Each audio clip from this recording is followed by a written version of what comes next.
जय हिंद साथियों, मैं शशिकांत मिश्रा। नए वीडियो में आप सभी का स्वागत है। बीते शुक्रवार को कुशीनगर जनपद के कुबेर स्थान थाना अंतर्गत सेमरा हरदो एक गांव है।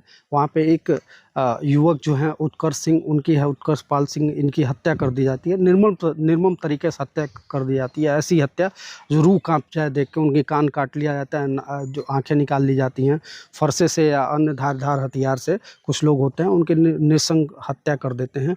खैर, पुलिस तक सूचना पहुंचती है, पुलिस तत्काल कार्रवाई में जुट जाती है, कुछ लोगों को गिरफ्तार भी करती है और ये लोग पूछताछ अभी पुलिस द्वारा किया जा रहा है। आगे की जो भी कार्रवाई है पुलिस द्वारा संपादित की जा रही है।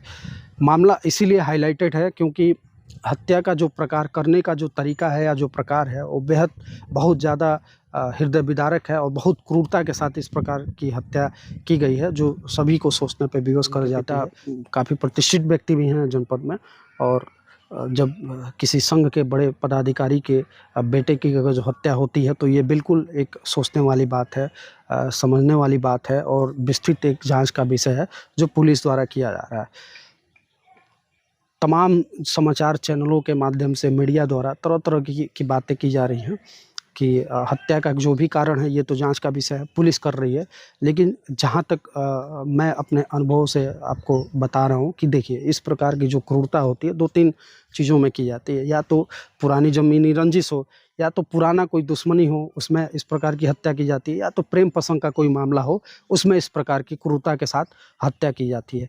अब क्रूरता का स्तर इससे डिसाइड होता है कि जो नफ़रत है वो कितने अंदर तक फैली हुई है, कितना गहरी तक फैली हुई है। तो इससे डिसाइड होता है कि क्रूरता किस प्रकार से की जाती है। अगर नॉर्मल अगर जो थोड़ा बहुत अगर जो किसी से दुश्मनी हो या कुछ भी हो, तो इस प्रकार से कोई क्रूरता के साथ किसी की हत्या नहीं करता है। वो तभी करता है जब उसके अंदर उस व्यक्ति के प्रति बहुत ज़्यादा नफ़रत है, बहुत ज़्यादा मानसिक रूप से वो कुंठित है, इतना ज़्यादा नफ़रत भरा पड़ा है कि वो चाहता है कि इसको कब मैं पा जाऊँ और कब इसकी जान ले लूँ।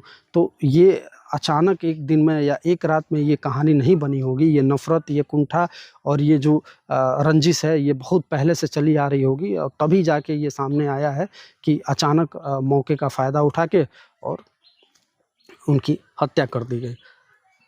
हत्या एक व्यक्ति ने नहीं किया, 3-4 लोगों ने किया। और जहाँ तक मीडिया समाचार पत्र जब मैं पढ़ रहा था तो ये भी मैं देखा कि तब तक उनका गला दबाए रखे जब तक पुलिस मौके पे आ गई। उसके बाद भी वो लोग नहीं छोड़ रहे थे, छाती पे बैठ के गला दबा के और वो कर रहे थे। मतलब ये था कि जब उनको धारदार हथियार से उनकी एक आँखें फोड़ी गई या कान पे जो प्रहार किया गया, पैर में जब धारदार हथियार से मारा गया, तो वो जीवित थे, सांसें उनकी चल रही थी। और अगर जो ये लोग और क्रूरता नहीं किए होते, अगर जो उनका गला नहीं दबाए होते, उनके सीने पे चढ़ के क्रूरता के साथ, एक तरीके से एक तो फिल्मों में ये देखने को मिलता है जो विभत्सा तक किसी की हत्या कर देना बहुत ही क्रूरता, बहुत ही अमानवीय कृत्य है। और इस प्रकार किसी भी सभ्य समाज में, किसी भी समुदाय में या किसी भी परिवार में ऐसे जो इस प्रकार की चीज़ें हैं वो स्वीकार योग्य नहीं है। और बिल्कुल इसकी जितनी निंदा की जाए उतना कम है।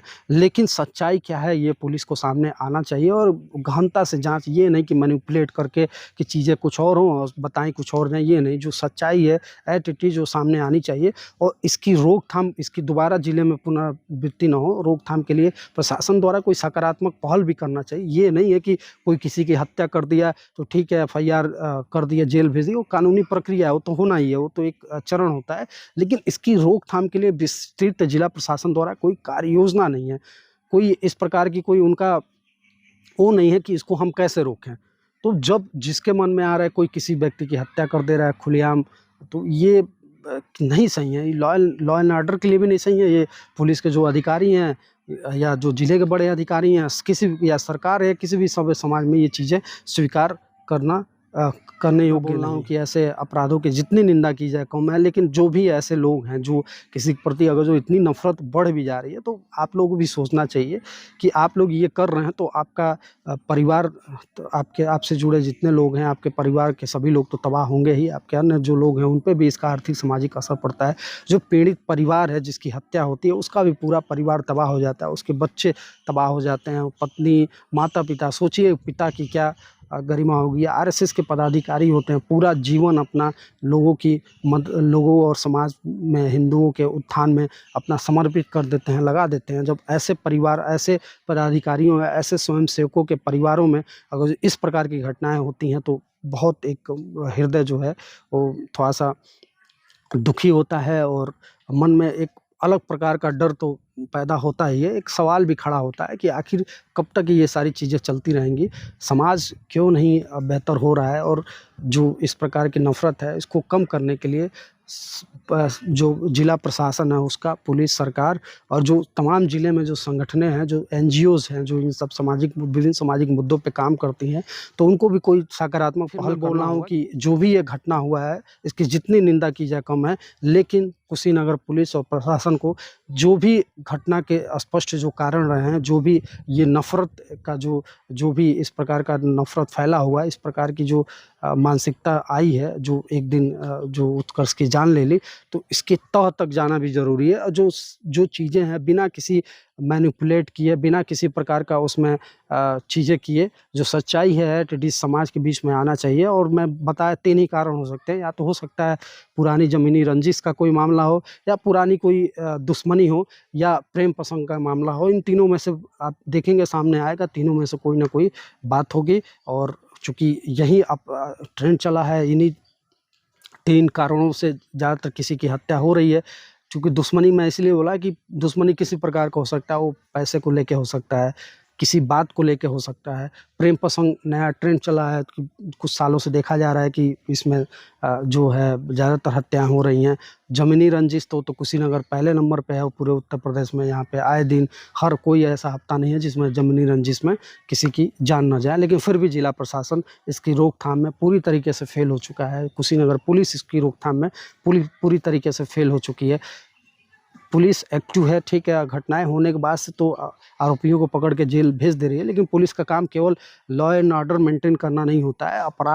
अपराध का जो ग्राफ है उसमें कमी है, जो तरीका है, जो भी ऐसी चीज़ें आ रही हैं उसमें कमी लाने के लिए पुलिस को भी, जो सामाजिक संगठन है उसको मिल बैठ के कोई चर्चा करना चाहिए, सकारात्मक कोई कदम उठाना चाहिए, कोई पहल करना चाहिए, जो देखने को नहीं मिल रहा है। केवल ठीक है अपना काम कर के आप निकल जाएँगे वो तो ठीक है, लेकिन चीज़ों को रोक नहीं पाएँगे ना। जब इस प्रकार की घटनाएँ आती हैं तो जिलाधिकारी पे भी सवाल उठता है, उनको भी जवाब देना होता है, पुलिस अधीक्षक पे भी सवाल उठता है, उनको भी जवाब देना होता है। कई मामलों में गलती जो होती है पुलिसकर्मियों की नहीं होती है थाने स्तर पे, फिर भी उनको निलंबित करना होता है, विभागीय कार्रवाई होती है, वो झेलना पड़ता है। तो भाई सभी को दिक्कतें हैं, ऐसा नहीं है कि अगर जो आपके जो एसएचओ हैं उस थाने के जो प्रभारी हैं वो सोच रहे हैं कि नहीं उनके हल्के में जो गाँव आते हैं, तो अगर जो कोई घटना हो रही है तो उसमें उनकी जवाबदेही तय नहीं होगी। सबसे पहले तो उन्हीं पे कार्रवाई होती है। कप्तान क्या करते हैं, उठा के या तो लाइन हाजिर कर देंगे या निलंबित कर देंगे या विभागीय कार्रवाई उनके खिलाफ कर देंगे। कई मामलों में ऐसे लोगों के खिलाफ लापरवाही आती है तो एफआईआर भी दर्ज होती है। तो एक तरीके से आपका भी ऐसा नहीं है कि आप बचे हुए हैं, तो सभी लोग की जवाबदेही है और सभी को मिल के इसकी रोकथाम में प्रयास करना चाहिए। और जो आरएसएस के पदाधिकारी हैं, इनके जो बेटे की हत्या हुई है, सच्चाई जो है सामने आना चाहिए, बिना किसी प्रकार की वो चीज़ें गलत, जो तथ्य हैं वो सही, जो तथ्य है वो सामने आए, गलत किसी प्रकार का कुटरचित तरीके से तथ्यों को ना जोड़ा जाए, ना सामने लाया जाए। जो सही है एटीट्यूड उसको बाहर लाया जाए, जांच निष्पक्षता के साथ हो, यही हमारी मांग है। जय हिंद। वीडियो अच्छा लगे तो शेयर करें। देश दुनिया के अन्य ऐसे सामाजिक मुद्दों के लिए आप हमारे चैनल पे नए हैं तो सब्सक्राइब कर लें, और जो फेसबुक पे देख रहे हैं तो हमारे पेज को फॉलो कर लें, और ऐसे ही शेयर करते रहें। जय हिंद।